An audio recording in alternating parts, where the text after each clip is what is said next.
Rangtara news bell icon दाबायला विसरू नका। निर्भीड आणि निष्पक्ष रंगतारा न्यूज। वायनाड केरळच्या डोंगराळ भाग असलेल्या वायनाड जिल्ह्यात मुसळधार पावसामुळे मंगळवारी पहाटे 4 वेगवेगळ्या ठिकाणी झालेल्या भूस्खलनात मोठी जीवितहानी झाली आहे। मिळालेल्या माहितीनुसार 4 अख्खी गावे वाहून गेली आहेत असे समजत आहे। घरे, पुले, रस्ते आणि वाहने असे सगळेच पाण्याने आपल्यासोबत ओढून नेले आहे।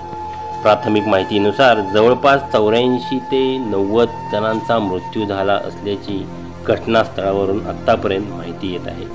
आतापर्यंत साधारणतः 25 ते 30 मृतदेह बाहेर काढण्यात आले आहेत। वायनाड जिल्हा अधिकाऱ्यांनी दिलेल्या माहितीनुसार मृतांमध्ये एका लहान मुलांसह 4 जणांचा जिल्ह्यातील चूरमला गावात मृत्यू झाला, तर एका कुटुंबातील 1 वर्षाच्या मुलाचा थोरनाड गावात मृत्यू झाला। त्याशिवाय पुतकल गावाजवळील एका नदीच्या काठावरून 5 वर्षाच्या मुलासह 3 मृतदेह बाहेर काढण्यात आले। या व्यतिरिक्त शेकडो जण अडकलेल्या भीती आहे, परंतु अधिकाऱ्यांची त्यांची पुष्टी केलेली नाही।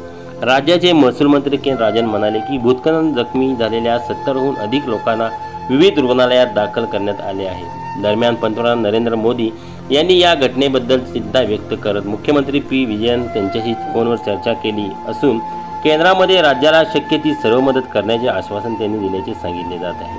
मोदींनी यातील मृतांच्या नातेवाईकांची प्रत्येकी 2-2 लाख रुपये मदतही जाहीर केली आहे। मंडकाई, चुरमला, अट्टामाला आणि नूरमुचा ही गावे भूस्खलनामुळे प्रभावित झाली असून या गावाचा संपर्क तुटला आहे असे अधिकाऱ्यांनीही सांगितले आहे। मंगळवारी पहाटे झालेल्या भूस्खलनामुळे अनेक घरे उद्ध्वस्त झाली। पावसामुळे अनेक जलस्रोत भरून वाहत असून अनेक ठिकाणी झाडे उन्मळून पडली आहेत। वायनाडचे जिल्हाधिकारी मेघश्री DR म्हणाले की बाधित भागात आपत्ती निवारण कार्य प्रगतीपथावर आहे आणि NDRFच्या अग्निशामक दल, पोलीस आणि वन महसूल आणि स्थानिक स्वराज्य विभागामध्ये बचाव कार्य केले जात आहे। सरकारी यंत्रणांसोबत स्वयंसेवक आणि स्थानिक रहिवासीही बचाव कार्यात सहकार्य करत आहेत।